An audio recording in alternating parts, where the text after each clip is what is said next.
crianças, estamos aqui mais uma vez no 6º aulão do AMIC. Eu sou a professora Helena Bruna e vou estar com vocês nessa manhã. E para começar a nossa aula, estou aqui toda caracterizada com cores, da cabeça aos pés, para lembrar duas coisas muito especiais. Primeiro que esse mês, ainda estamos no mês de outubro, é um mês de comemoração do Dia das Crianças. E é um mês de muita alegria, Tem muita festa, tem muita pipoca, tem muito doce e também com tons rosa, para lembrar que esse mês também é um mês que deve se ter mais cuidado, uma atenção maior com a saúde da mulher. Então você que é criança que está assistindo, lembre a sua mamãe, lembre a sua titia, a sua avó de se cuidarem, de ter amor por si mesmo, de ter um carinho por si e lembrarem-se sempre de fazer o autoexame e procurar ajuda médica sempre que for necessário. Lembrando que nós temos as professoras também, tá certo? Então todo mundo cuidando da sua saúde para ficar mais feliz. Bora lá começar a nossa aula? E já que nós estamos no mês de outubro, ainda mês das crianças, eu trouxe para vocês um texto que vai ensinar a construir um brinquedo com material reciclado. Vamos ver? O brinquedo é um tambor. Para isso a gente vai precisar desses materiais: uma lata de leite em pó, um papel fantasia, no caso pode ser qualquer papel colorido ou papel de presente, barbante, cola, 2 palitos de churrasco, 2 bolinhas de isopor e fita adesiva colorida. Passo a passo, o que a gente vai precisar fazer de cada vez, na sequência, Primeiro, vamos cobrir a lata com papel fantasia para ficar bem colorida. Depois, número 2, vamos prender o barbante com a tampa da lata, para ficar bem firme. Passo 3, colar a bolinha de isopor na ponta fina do palito de churrasco, com cuidado para não se machucar. E o passo 4, a gente vai enfeitar os palitos de churrasco com a fita adesiva colorida, deixando aí um tambor bem lindo. Olhem aí, se ficar igual esse da imagem, já vai ficar nota 10. Então você constrói o seu e manda foto para a professora para ver como ficou, tá certo? Lembrando que não é obrigatório, é só uma brincadeira aí, se você quiser construir seu brinquedo, você fica à vontade. Mas a intenção também dessa imagem é que vocês observem bem toda a composição desse texto, Nós temos aí o título, que está em destaque bem grande, que é o nome do material que a gente vai construir, o nome do brinquedo que a gente vai construir, nós temos todos os materiais que a gente vai precisar e nós temos o passo a passo, que vai ordenar tudo que a gente tem que fazer. Então, a primeira questão é essa. O texto apresentado é, letra A, um conto, está trazendo a narração de uma história aí. Letra B, é um poema, tem rimas, está organizado em versos e em estrofes. É uma biografia, que vai trazer informações sobre a vida de alguém, ou é um texto instrucional, em que nós vamos seguindo passos para construir algo. O que é que vocês acham? Eu tenho certeza que vocês vão acertar de primeira, porque a gente já teve aula sobre isso. E muito bem, acertou quem disse que é um texto instrucional. Instrucional porque está trazendo instruções para a gente. Vamos lá para a próxima?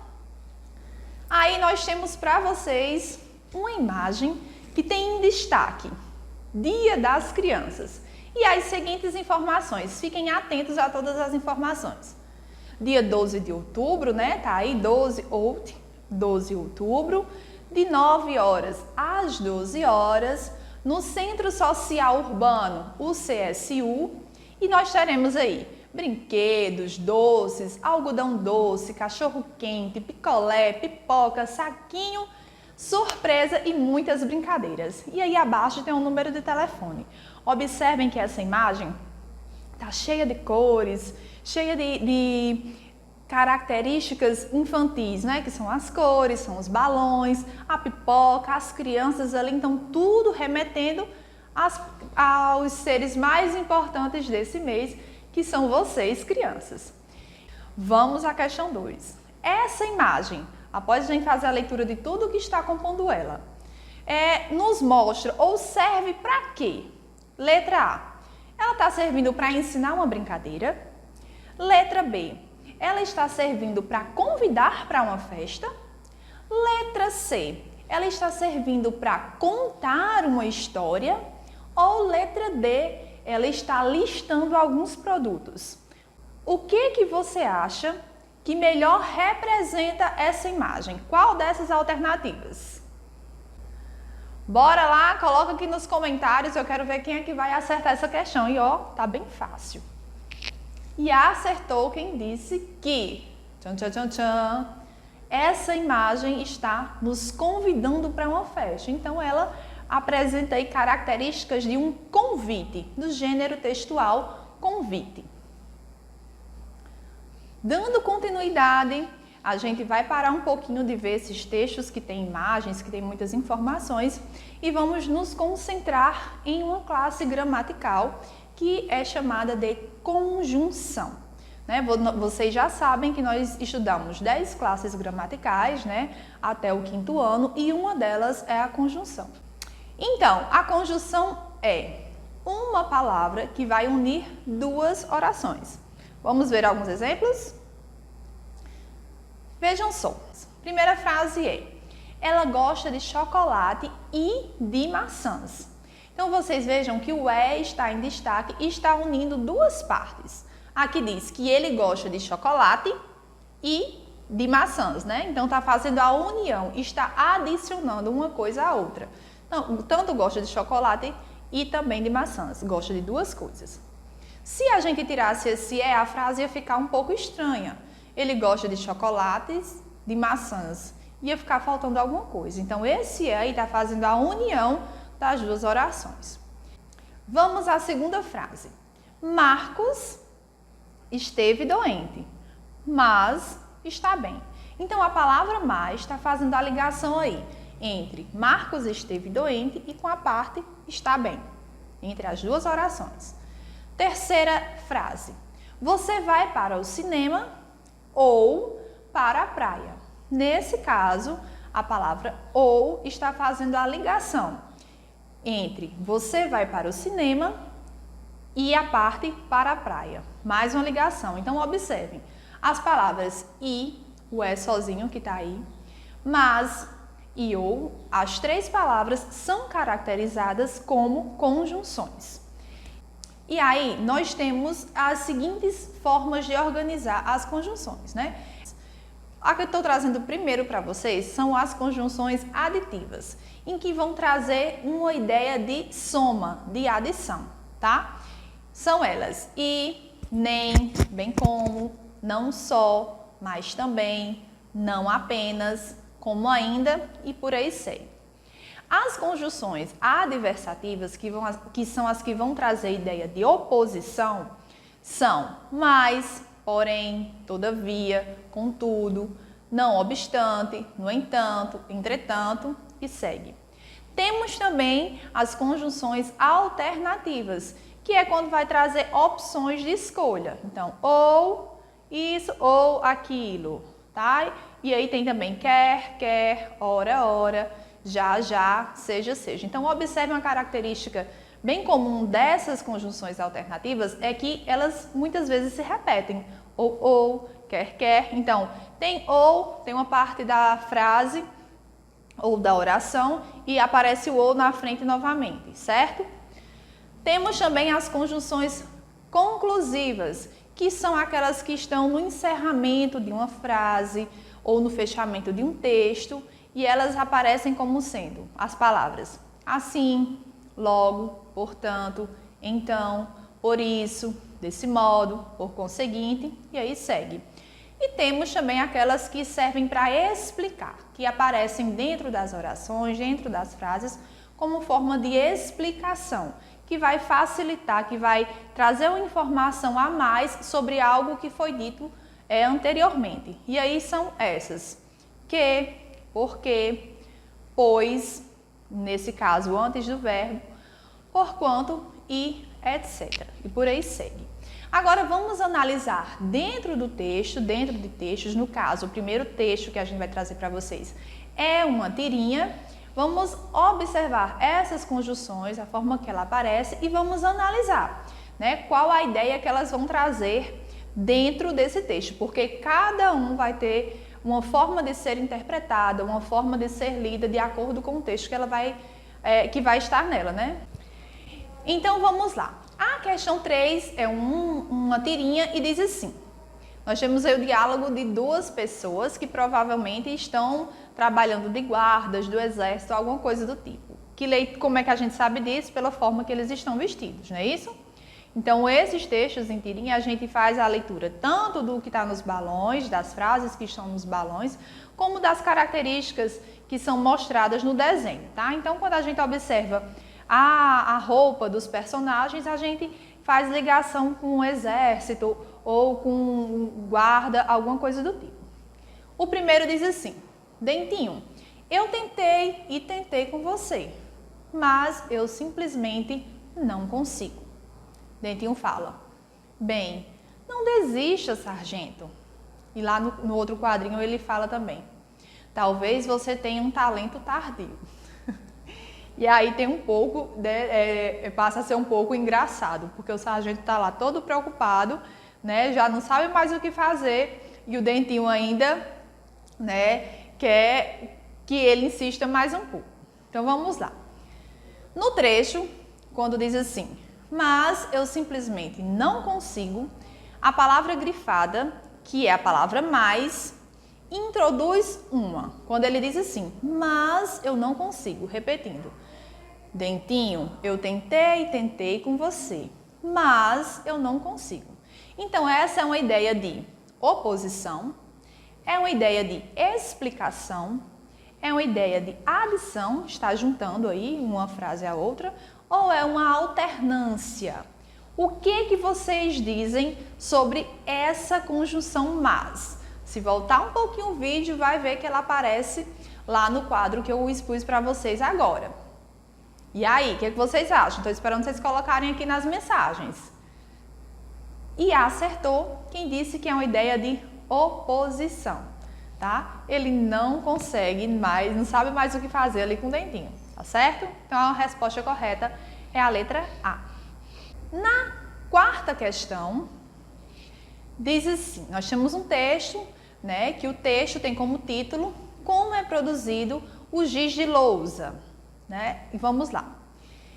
Ele é feito a partir da mistura de gesso e água. Para se obter giz colorido, adiciona-se a tinta à mistura. Essa massa é colocada em moldes que dão forma ao giz. Após alguns minutos, ele endurece e é retirado para passar pelo processo de secagem, que pode ser feito ao sol ou em máquinas especiais. Depois, o giz é embalado e está pronto para ser vendido. Novamente, a gente observa um trecho desse texto, que é esse trecho. Ele endurece e é retirado. Nesse caso, vamos observar a palavra i, que é o i, o e que está aí sem acento, né? Ele endurece e é retirado. Então, o e sozinho aí, ou o i, que vai ter a função de unir essas duas partes diferentes. Ele endurece e a parte retirada. Ele traz uma ideia de adição, está juntando uma ideia a outra. Traz uma ideia de conclusão, que estamos encerrando algo. Traz uma explicação, vai falar o porquê de algo. Ou uma alternativa. O que vocês acham? Estou esperando vocês colocarem no chat, viu? Deixa eu ver quem está respondendo. E acertou quem disse que o E, nesse caso aí, ou o I, tem uma ideia de adição, de adicionar, ok? De somar uma parte à outra. Continuando. Quando a gente está fazendo a leitura de um texto, nós temos vários elementos que nos auxiliam a compreender melhor. E eu já falei para vocês sobre isso, né? A vírgula, o ponto final, os travessões e vários outros elementos. Eu vou trazer para vocês hoje lembrarem ou conhecerem, né, um pouquinho sobre as reticências, que são os 3 pontos finais quando eles estão juntos, né? Então, as reticências, elas podem indicar uma continuidade quando você tá falando sobre algo, coloca as reticências no final, né, os 3 pontinhos no final, quer dizer que ele continua, aquela parte da história ainda continua. Se você vê as reticências em algumas partes do texto, às vezes vem antes de iniciar, e também quer dizer que ali para trás existe algum texto que não foi contado naquela página, tá? Então as reticências indicam principalmente isso, que continua, que algo continua, ou anterior, ou que tem algo para trás, ou que algo posterior acontece. Também indica hesitação. Não sei se vocês já perceberam, geralmente está presente também bastante nas histórias em quadrinhos, quando alguém está tão emocionado na fala que começa a gaguejar. Tipo, filha, o pai diz, filha, eu trouxe um presente para você. Aí a filha emocionada fala, presente? Então, essa hesitação também pode ser pontuada aí com reticências para indicar, né, que está tendo uma falha ali na voz.